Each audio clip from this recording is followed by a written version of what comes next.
Here on the Creative Thinker Podcast, we discuss all theories, philosophy, and thought behind the creative process. And we hope that you find some inspiration along the way. Hello and welcome to the Creative Thinker Podcast, where we've been talking about the foundational elements on which to put upon your new creative projects. And in that process, we've neglected to mention one thing. What do we find the foundational elements of creativity to be? Hello, my name is Henry Moon, and I'll be your host, and I am joined by Michael Vasquez, your co-host. Heck yeah. So let's get into it, world, creative thinkers, wherever you're at. Let's get into the 4 pillars necessary for creative thought.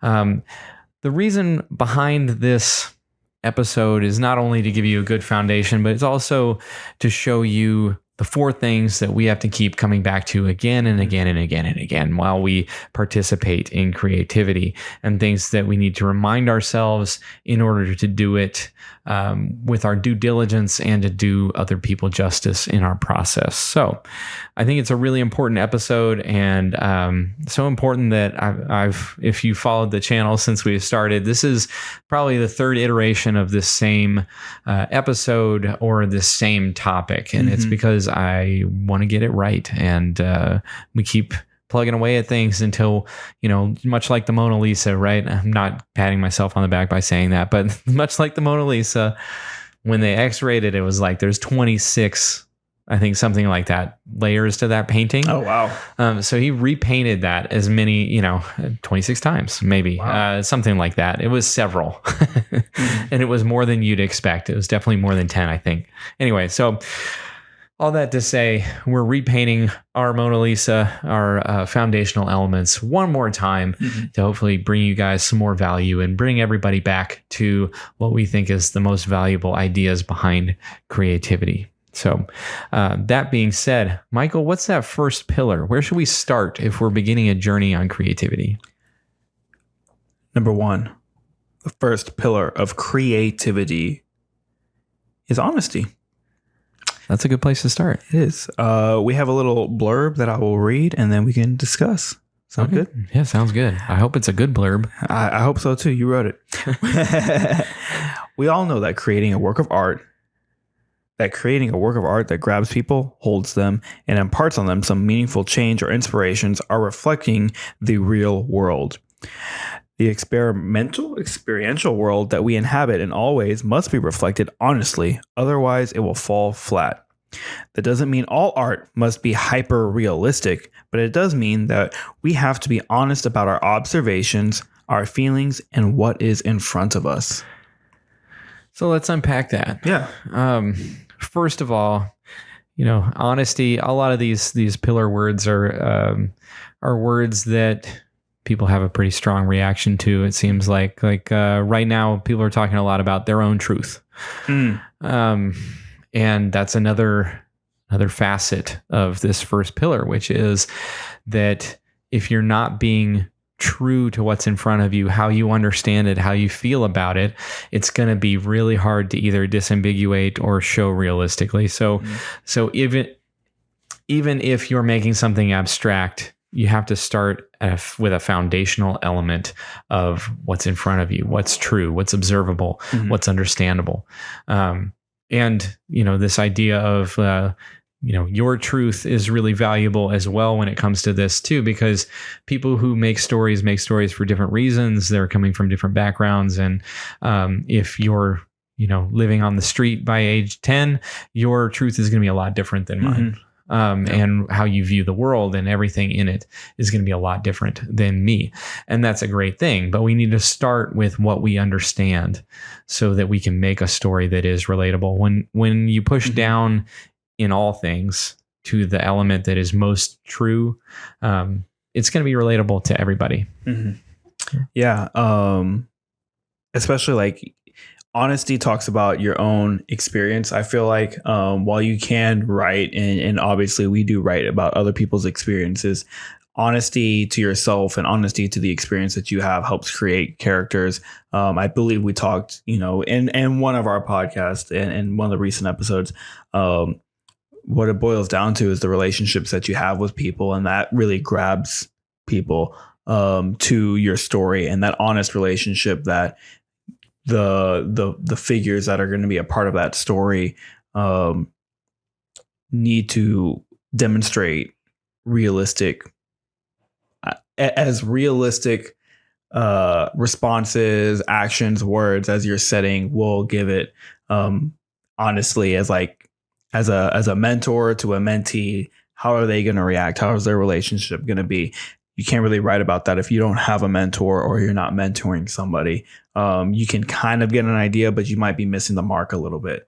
And so I think honesty will help build the relationships. While you don't need to know the technical things, because you can learn the technical things, you can also learn about relationships. But I think when you're writing or doing any type of work of art, if you're being honest with yourself and being honest about the relationships around you, I think that's going to draw people in to your work of art.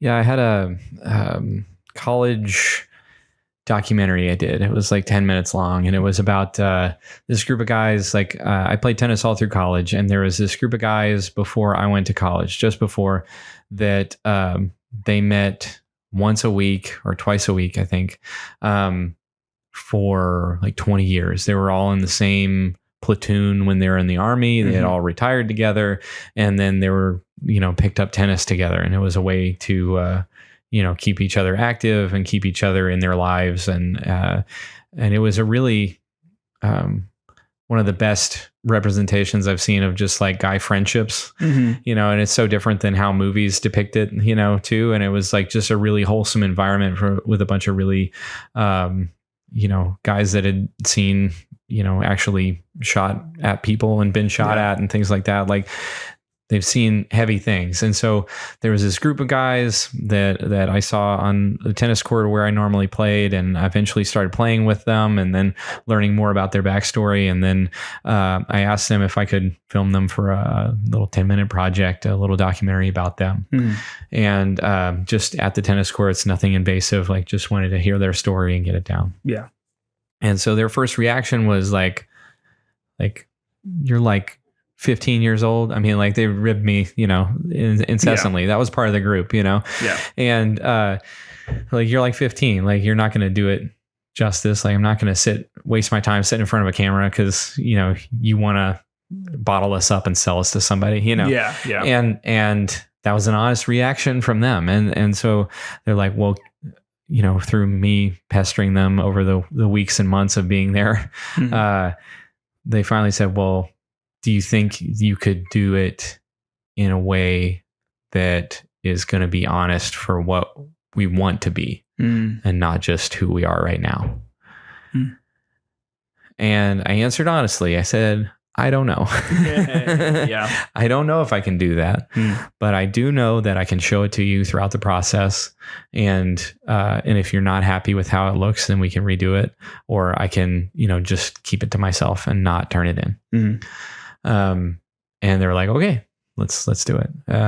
And so I sat down with each of them, while they were rotating out. They played like a doubles points game, kept everybody moving and invested in what was going on. So, they would sit down with me. You'd hear the ball getting hit back and forth in the background, and they would say what they valued about the group. And it was different for each of them. For some of them, it was like, these are the only people in my life that understand what I went through in the war.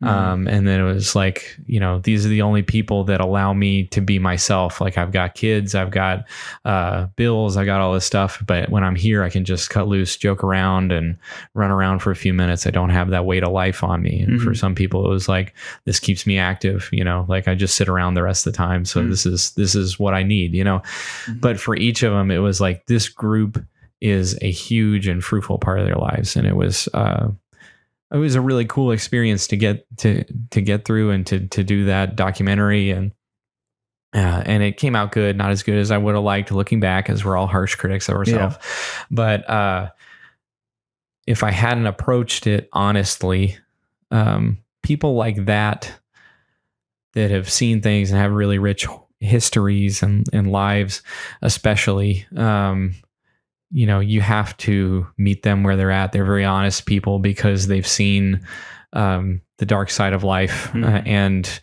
come through it. And if you don't approach those sort of things with the gravity that they are due, you forget about it. I mean, not only are you going to hurt people who've already been hurt, but you're also just probably going to make a fool of yourself in the process. And you have to ground yourself if you're trying to make meaningful art, which I think we all are.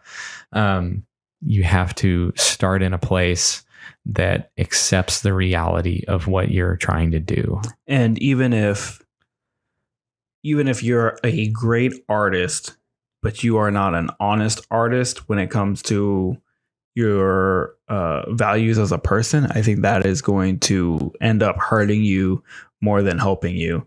I know some places moving up anywhere is cutthroat, but honesty, people are attracted to the honesty. People like honest people. If you can tell someone, yes, I'll hit this project, or no, I'm not going to be able, or I need help, or I wasn't able to do this. I told you today, I have someone that's working with us now on my team, and they already don't seem like an honest person based off of their reputation and based off of some interactions that we've had. And it's like, ooh,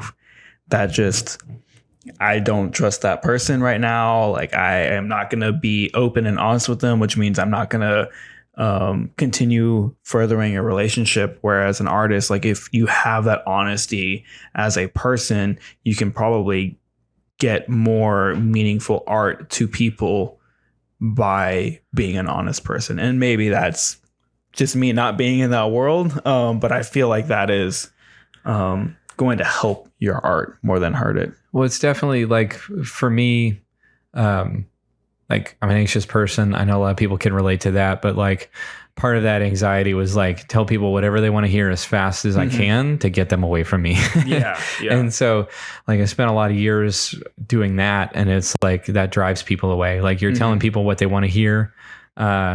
You both know that that's what they want to hear. Yeah. At least you think you do. And it has the exact opposite effect, right? Except for, people that are probably going to use you in some way. But I mean, like, it drives away the people that you want around you. And so the more I've been honest, the more people have started gravitating towards me and like joining me on projects and vice versa, allowing me to join on theirs, which just is gratifying. And it all comes down to being honest about why you're there, being honest about what you're trying to make. And I think honest about your intentions as well. I think, one of the things we talk about is that exponential creation that we have. And I think it's unique, maybe not unique, but I mean, I think it's something special, I guess, unique in my friend group with you, that we can do this is build things together. We can build worlds, we can build stories together, we can build art together, knowing that we're both open and honest with each other. And if we disagree with each other, it's like, okay, maybe we're just not seeing it the same point of view, but that doesn't mean you're wrong, or it doesn't mean I'm wrong. And so that honesty is helping us continue to create things, and getting called out on our shit, that helps, but we're being honest. We don't have malintention towards each other, and I think it's dope to have. Yeah, heck yeah. And that's, I mean, you're hitting on a lot of really good points, and it's hard for me to, like, there's so many things I want to add to that. I'm waiting for my brain to catch up with me. That one of the components of going about things honestly is that you almost immediately have to open yourself up to other people. And that is, art that is completely honest about yourself and really vulnerable. And it's like, you almost can't bear to look at because it shows so much of yourself, is going to show that to someone else too, which is both the scary part and the part that makes it impactful.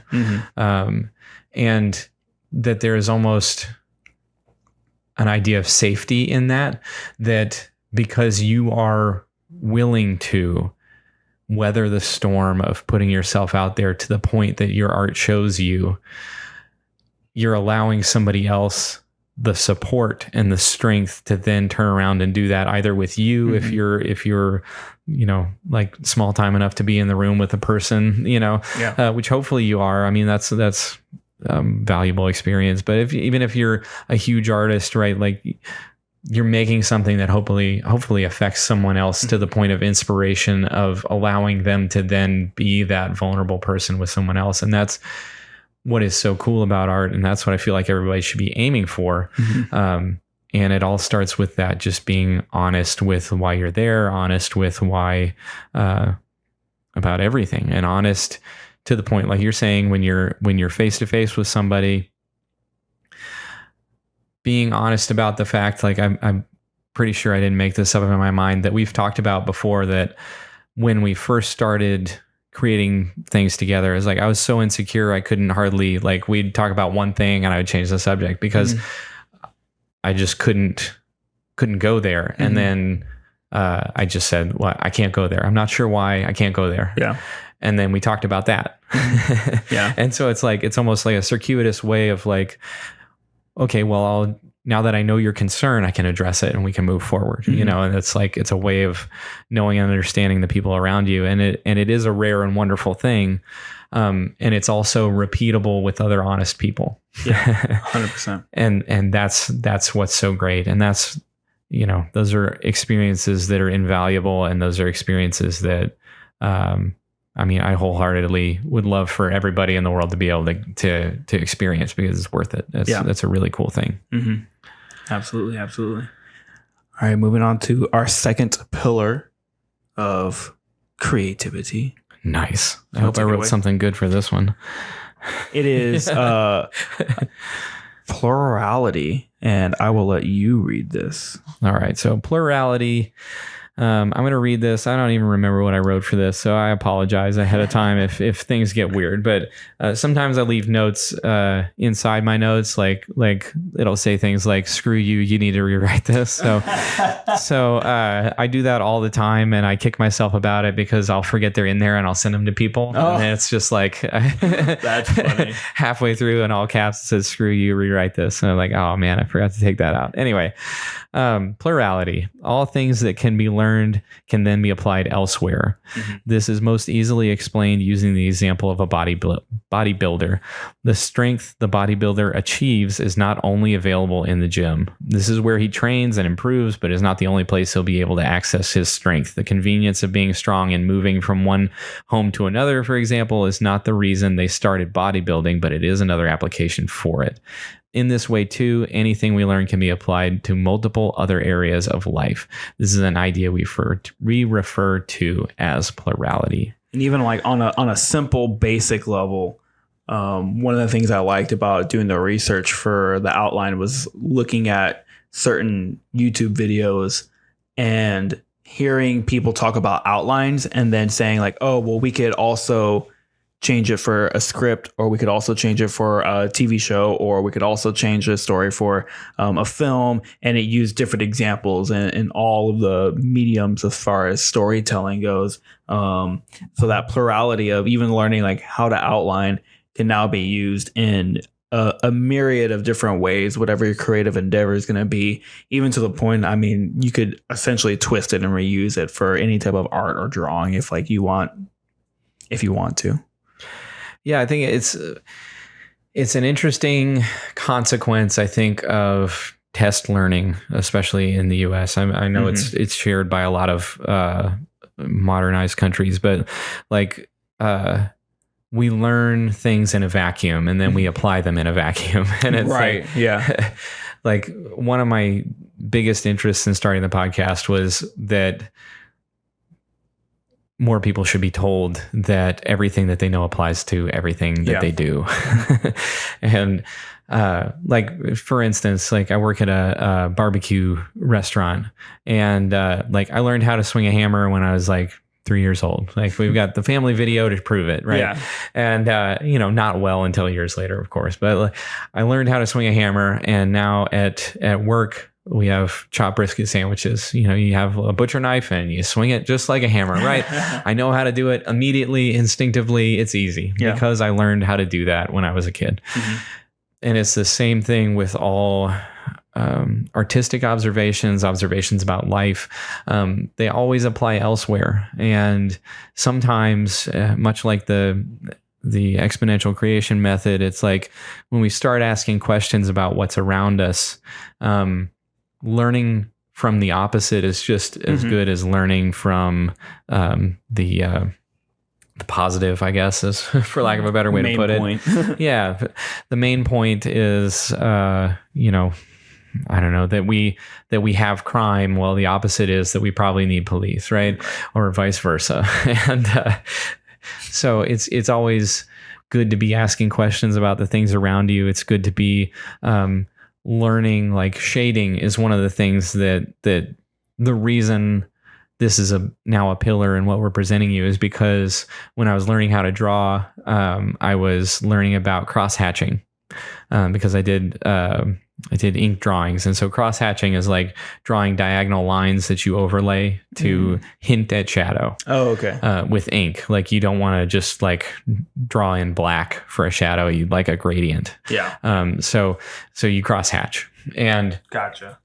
from that, I was very quickly able to learn, okay, what values were in paintings and stuff, which then, teaches you more about using midtones and things like that. So it's like, as I progressed through art in general, I learned how to do so many different types of drawing and different types of painting and different types, like watercolor, acrylics, all that stuff.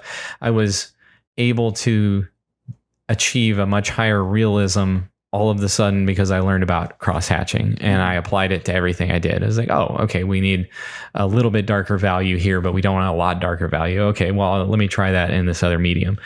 And learning that idea of nuance then led me to, when I was writing characters, I would try to, instead of having them immediately cry, which is kind of like an internal joke I have, is like, I used to write poetry a lot and there's so much about people crying in there. And it's like, okay, well, people do cry often, but not that often. Right, it's not like every other day, it is for some people, but not for everybody.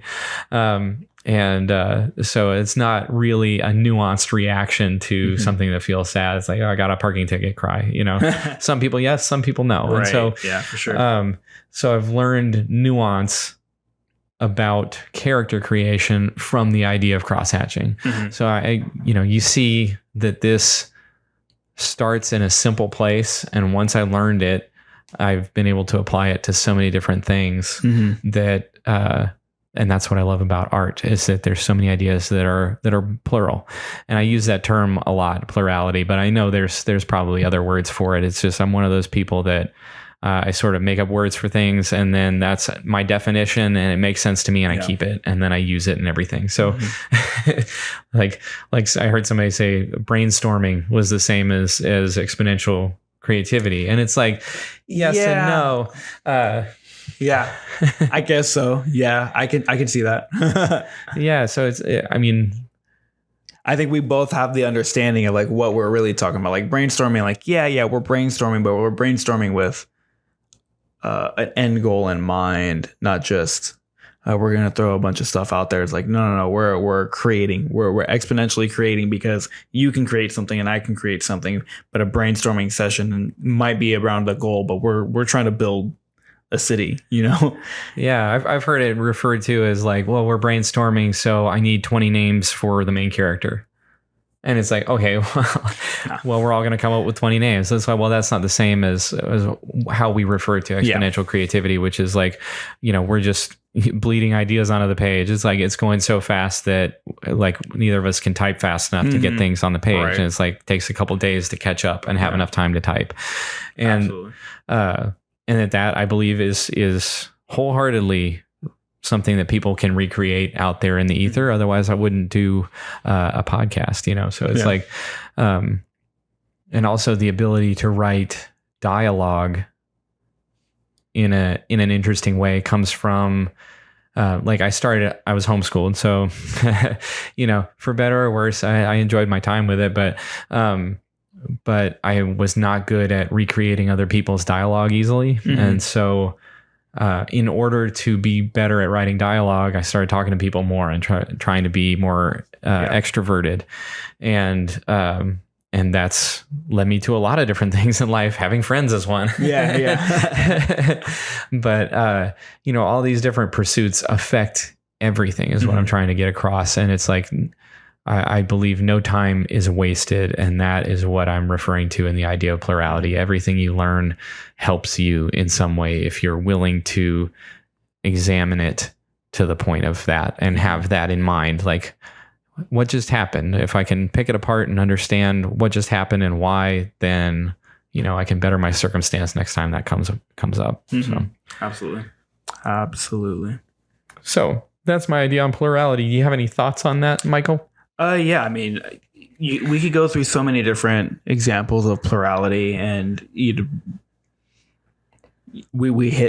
think we've already hit it. It is taking one thing and applying it outside of that vacuum of that one thing, whether it's your job and the disciplines that you learn there, whether it's working out and the discipline that you learn there. I say those because those are the two main things that I've been thinking about or been doing recently. And in those, I've been trying to take that and apply it to my creative process as far as writing a little bit more, putting pen down to paper, or typing out my notes a little bit more. And just like working out, you don't work out once and then you're like, I did my workout, I'm good. No, part of that lifestyle is doing it multiple times, especially kickboxing. It's, drills to stay sharp. So what are your drills for work? What are your drills for your creative process? What are your drills for this, right? You take that drill kind of mindset and then you take it to other things. What if you want to be good at video games? What are your drills for video games? I mean, back when my brother and I would be playing Fortnite a lot, we would do build battles with each other before we even got into games with into the actual game. So part of that was so that our skills were sharp when we went into the game. So you do your practice rounds and then you do the game to win, because we wanted to win. It's a battle royale, but we wanted that victory royale. So it's really just like, where are the drills in your life? What are you drilling? What are you not drilling? If you're not drilling, you're not going to stay as sharp. Take that plurality, whatever lesson you learn from wherever it is, and move it and apply it other places. Just be conscious about it. Shift the mindset a little bit. Just like we warm up for podcasts. Yeah, for real. We do sit down and talk for, sometimes a couple hours. Yeah. I think today we sat down and talked for about 2 hours, something like that. Yeah. And it's good not only to catch up, but it definitely gets your mind going, and it gets your tongue, teeth, and the lips moving. Yeah, the way exactly. To enunciate and all the rest of it. So 100%. 100%. That's what you got to do. And, thanks for the way you put it. That cued off some things for me that I'm going to have to think about. So before we move on to pillar 3, let's talk about what's been inspiring us. Make sure we get that in before we get the richness, the good of pillars 3 and 4. So what's been inspiring you, Michael? One of the things that's been inspiring me is I finally got to watch Star Wars Visions Season 2. Nice. And they had some interesting stories. I really liked how season 1, from what I remember, because I wanted to rewatch it, but I wasn't able to do it, was very much about like kyber crystals and kind of like what that looks like in the Star Wars universe. And season 2 had a little bit of Sith element, still had a little bit to do with kyber crystals. But just each art style was so different. And the story brought me in every time. I feel like season 2 episodes for Star Wars Visions didn't miss, is what I felt like when I was watching it. Each one I was like, wow, they had really good elements of bringing me in, bringing the rising action, developing the world that you're in enough to where you can believe what's happening. None of them was like, that's not Star Wars. It all felt pretty much Star Wars throughout all of it, whereas season 1 had a couple elements where it was like, okay, they're fighting lightsabers in space. I guess it's cool, cartoon anime kind of stuff, but it's not really like Star Wars at its heart. And I feel like all of these episodes were Star Wars. So it's been inspiring. I want to rewatch them and take some of those elements from it, because some of it's post New Republic. Some of it seems like it's very old Republic, if not before that. Some of it's High Republic, and just really good episodes overall. Nice. The Shakespearean space opera continues. It sure does. It sure does. It continues to grow. I really like it because it's non-canon, so like they can go a little wild with it, and it's like, is it really? Yeah, That's cool. None of it's canon. Yeah, I've never watched it. So it was like I saw it was on there and it was on my list, but I just haven't gotten to it yet because I'm watching The Rookie. They're short little clips. The Rookie. They're short little like 20-minute animated episodes. Some of them are shorter than that, so definitely give it a watch to get some type of inspiration if you're in like the sci-fi kind of world, and see how you can use Star Wars in your world. So that's what I have been inspired by. And fantastic. For me, there is this lady from Oslo. Her name is Maria Mena, and I've loved her music ever since I heard it. She's just got a good voice, and it seems like it's very like strings and, like, I want to say woodwinds, but that's not true. I just want to say strings and woodwinds. Anyway, it's just very soft, peaceful music. And she put out another song. It's been a little while since an album, but she put out a song, and there's a line in it that's like, you don't have to go to bed inspired. This is like, just turn out the light and try again tomorrow, I think is the line. And I was like, dude, that kicks ass. Like, she's like always been one of my favorite musicians. And it's like, just there's been over the years, like a lot of bad breakups, I guess, because there's a lot of songs about that, but it's like, interspersed with like just these really insightful songs. And she put out a new one, and it was dope. It hit, it slaps. Dope. You get it. And like now, go get inspired by that song. It's called Try Again Tomorrow by Maria Mena. Okay, but let's get serious and get to pillar 3. All right. What is number 3? Numero trace. We're talking about empathy. Empathy. Empathy. What's the paragraph on empathy? Empathy is it's a huge one, and not in the way you think. Of course. You wrote this. Yeah, that's my bad. Of course. Understanding the impact of your art on yourself and the community of humanity that it's about or will be viewing, it is important. See, yeah, that's what I'm saying. Some of these are trash. But that's not what we're referring to. No. Empathy for us means allowing yourself to be an observer of your own trajectory. That means being a kind teacher and an encouraging voice. Creativity can be very difficult. Most practices demand patience, diligence, and dedication to achieve mastery. It is necessary in the course of your journey to be kind to yourself when you arrive at anything that feels like failure. It's imperative if you wish to make it a lifelong pursuit.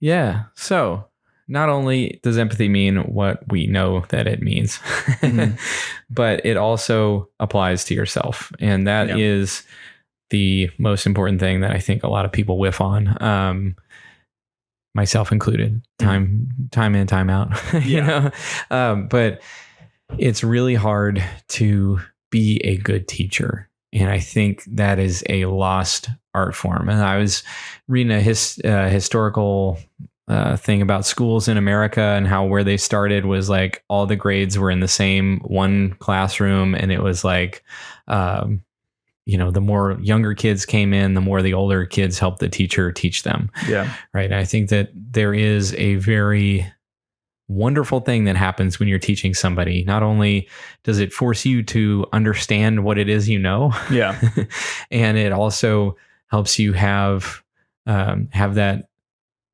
kindness to the person you're teaching, because it does take repetition, it does take mistakes, and it does take sort of falling flat on your face a few times. But once you see somebody else struggling in a way that you've struggled before, it also allows you to have that empathy for yourself. And so it's just like a cool historical thing that used to happen, but also that is the project of empathy. If you're looking at a student that you have, or an athlete or whatever, if you're looking at someone that you would be mentoring or teaching, then it's much easier for you to have an empathic relationship with them, to say, hey, it's okay you messed up. Mm-hmm. Hey, it's okay that you didn't get that 100% right. You see your trajectory. You see how you're getting better over time. You see that it's okay. Like, we're just in a lull right now and it'll get better. Mm-hmm.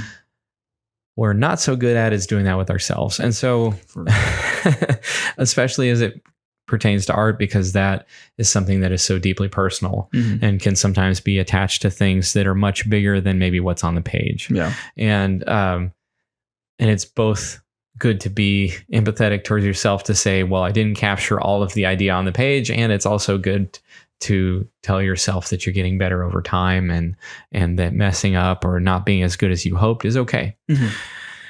So that's why I feel like we're missing. Yeah. Yeah. I think empathy towards others is getting tougher and tougher, especially in like the workforce. Like you said, it takes a lot of empathy to mentor somebody. And I think, I don't see it a whole lot in my current job. And I think that's tough, because you have to try and teach empathy to the people that are teaching other people who don't have empathy for them. And it's tough to continue to be empathetic. But being empathetic, if you can be empathetic to yourself for your creative endeavors, I think it gives yourself a little bit of grace, and you can continue to get stronger through that, and your art will get better through that. Failure is not failure. It is just a challenge along the way. And if you can redefine failure as a challenge or as growth, then that is showing empathy to yourself. Yeah. Well, I mean, keep in mind, failure is the only road to success. Nobody ever starts off as Mozart. Right. No one. And so we're all, crawling till we walk, etc. Mm-hmm. And so being kind in a storm of unkind people is never easy. Mm-hmm.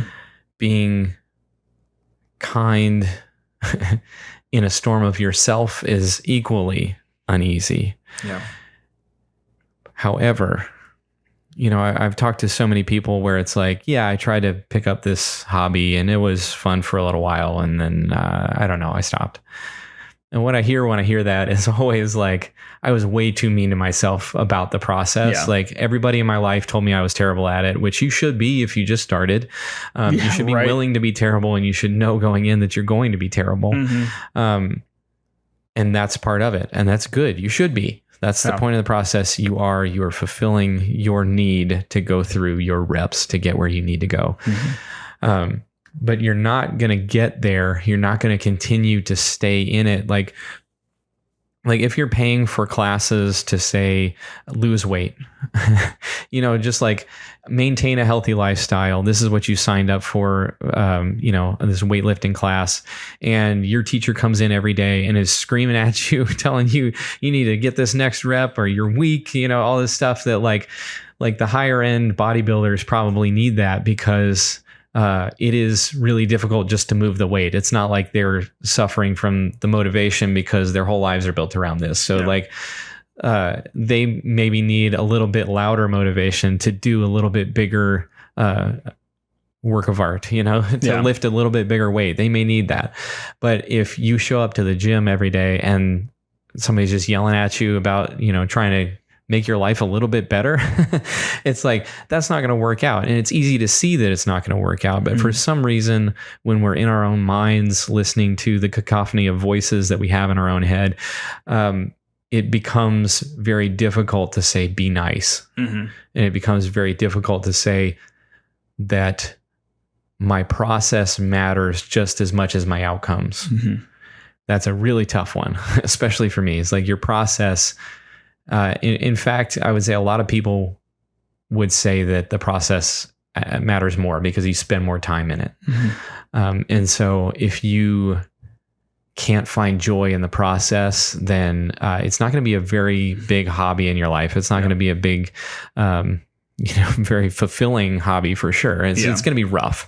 And so that's the call to empathy. And that's the call to this third pillar is make sure that you are patient and kind to everyone in your life, including yourself. Absolutely. Heck yeah. Agreed. That one felt good. Sure did. And moving on to the fourth and final pillar of the creative process is open-mindedness. And this one may sound a little bit like, okay. Yeah. Like, well, we sort of talked about this and maybe we're beating a dead horse and maybe everybody says be open-minded, but what they really mean is go find your group and stay with them and don't listen to outside opinions, like whatever open-mindedness has come to mean in society. And as always, like we said earlier, we have different definitions of things. So bear with us and listen to this, folks. This is an easy one to understand. It means being willing to change as you learn. It means being willing to allow yourself to be who you are most fully. It means your style is good enough. It means that as you interact with different mediums and subject matter and the people who find it interesting, you must be open to the experience. It's like being vulnerable. Life is made to flow through you, and the more you hold on to, the worse your art becomes. Be open and change in ways that make sense. So there's a lot in there, right? And most of it means don't get scared. And if you are scared, let that flow through you and don't get stuck in that state. You were going to say something? Yeah, I was going to say, for me, this open-mindedness really looks to different forms of art that I am not a part of, and that using observational learning will help. Using observational learning will help me change someone else's creativity into plurality, right? So there might be, music, some forms of music. I can't get into like screamo, metal, hard rock. When people say hard rock, I'm like, yeah, I'll listen to some like hard rock. And then I'm thinking like Disturbed, right? And then they're like, nah, this is like, and it's like, oh, okay, well, I'm cool with people not yelling in my ear. Like maybe I don't find it, as good, but there is still some type of something there, right? What is it? And then it's that observational learning of like looking at it, being open-minded and knowing that there is a niche group to me, niche group that likes it. Like, what is it that they like about it? And really breaking that down. What is it that, people like about this certain art form? What is it that people like about this music style or that workout style or that fighting style or, that way of stocking shelves or, like as crazy as that, whatever someone else's way of doing something, the DM styles, like even if I don't like it, if it's not my jam, what can I take from it and incorporate it into my art form? We talked about how I've taken a lot of content from Aragon, right? And that whole series. And it was just through observational learning and a little bit of open-mindedness of taking some of the things that I liked from that and pulling it into my stories, into my worlds. And, you've obviously seen me do this through many of the video games we play and then put it into my storytelling. But also that goes to, back to observational learning. Like that's something my dad had us do is, this might not even be observational learning, but just like studying film and looking at ourselves and other people and seeing like, what can we take from that? How do we break each part of the process down and take that and put it into our own process? And so now that's something that I've learned to do is just observe, see what works, see what doesn't work, see how it works, see why they did it, and just keep on asking questions. I think that's part of some of the research for outlining was like, as you create your story, just keep on asking why in your creative process. Just keep on asking why, how, what's interesting about it. Like I said, it might not be interesting to me, but you know, it's interesting to somebody. Why? Just keep on going through that dive and try and find that understanding that, you know, we talked about with the, like the outline in the Star Wars, like trench run. You know, we both haven't seen the movie in a while, but you're like, I don't agree that this is that part of it. It's like, okay, well, why? Okay, well, this is why. Da da da da. So it's like, it's not hostile, it's open-mindedness, being like, okay, convince me, you know? Yeah, exactly. and not in like a defensive way. It's like, okay, I'm curious, why are you doing it that way? Tell me why I'm wrong. Yeah, Yeah. exactly. And same thing for life, man. Like, be open-minded as to why someone is acting the way that they are. Just because it annoys you initially, try and find the understanding, because there's probably a reason. Whatever that reason is,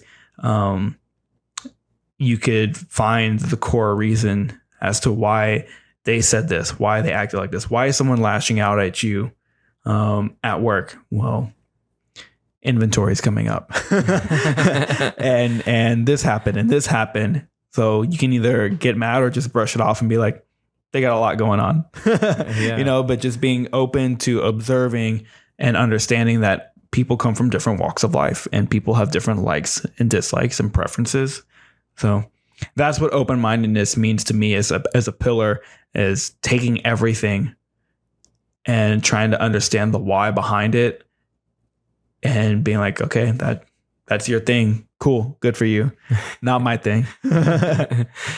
Yeah, I like this idea that you kind of nodded to in there of like from micro to macro and all the places in between. Like the universe is infinite and so is everything in it, right? Mm-hmm. And it's like you can zoom in all the way and you still won't see everything. You can zoom out all the way and still not see everything. Yeah. And like for me lately, I've been like just taking in all kinds of like movies I wouldn't normally watch, music I wouldn't normally listen to, like getting into reading again, different kinds of books I wouldn't normally, you know, like just trying to find some inspiration. And in that process, it's like I didn't really find the inspiration I was looking for. I found other inspiration, which is that same idea of like in everything there is something to love. Mm-hmm.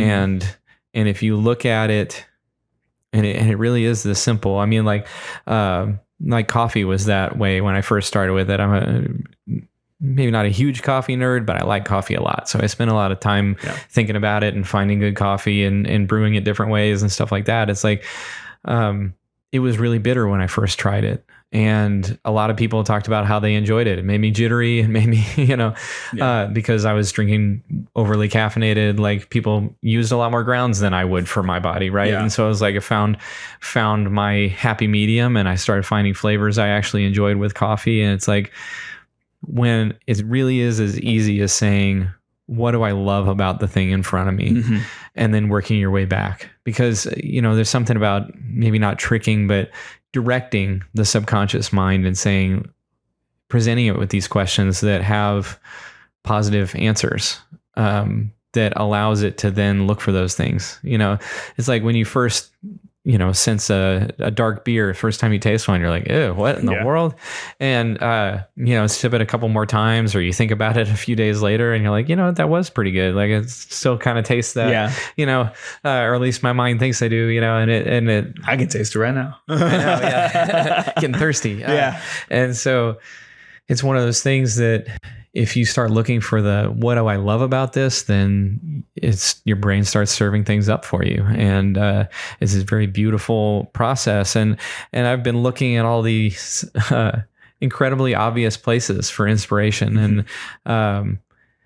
And that's just not me, man. Like I'm looking in places that it's like, okay, well, who's on the hit list this week for music, right? Yeah. And it's like, that's not me. I mean, that is a lot of people, but that's just not where I find my inspiration. Like I need things that that I don't know, make me shake when I hear them. You know what I mean? Like things that are so uncomfortable for me to interact with and contend with, that it's hard for me to function after. That it retools me and how I see the world. And it's like that's the stuff I need, and that's not going to be found in the places everybody else is looking, if that makes sense, because people aren't looking to be uncomfortable. Yeah. A lot of people aren't. A lot of people are too, I'm sure. But I mean, it's like, I'm not looking for an easy way forward. I'm looking for a way that brings people together, and that's one of the cool things about the podcast. Right. But anyway, I digress. It's just a beautiful thing, and you can find what you love in life, especially for people who, a lot of artists have a lot of deep resentment to themselves and things like that, and I've been there too. And it is really rewarding finding your why and finding your, what you love about life is a really beautiful thing. When you come to it, and it's not as easy as some people have it, it's like, what do I love about life? Taylor Swift, she's not a bad part of life, but I mean, like, it's not my why. Right. Yeah. And so, anyway, so that's my soapbox now. That's what open-mindedness means to me, and just contending with information as you hear it instead of trying to funnel it through yourself, which is really hard process to stop as well. Like I heard, I'll take a breath here in a second. Sorry. No, you're good. I heard Jordan Peterson, some quote was circulating that he had said, that was like, if you can learn to only say what you mean, everything in life will change. And I've been trying to do that ever since I saw that video. It's like, well, it can't be that hard. And that's how I figured out that my anxiety is leading me to just lie to people for no reason. Yeah. Like just placate them and go away, please, because I don't want to be in a conversation. And it's like, okay, well, I don't need to be doing that. That's not what I want to say. You know, like they're asking me a question because they want to know my answer and I'm not giving it to them, Yeah. And that's not who I want to be. So it's like, I'm just going down this journey of saying what I mean. It really has. It's changed so much. And, just being open to that first step, and then being open to life as it more accurately is than me sort of trying to pass it away before it affects me in any way, has been really good. And that's what open-mindedness means to me, is like just being open and ready to receive the information, and not being your own filter, and not being your own, I don't know, caution cone. Heard. So those are the 4 pillars of creative life, of creative thinking, of the world of creativity. So what I hope that people get out of this, and especially, as it pertains to our international audience, is like, I hope they send us messages on social media, YouTube, or on our Spotify page.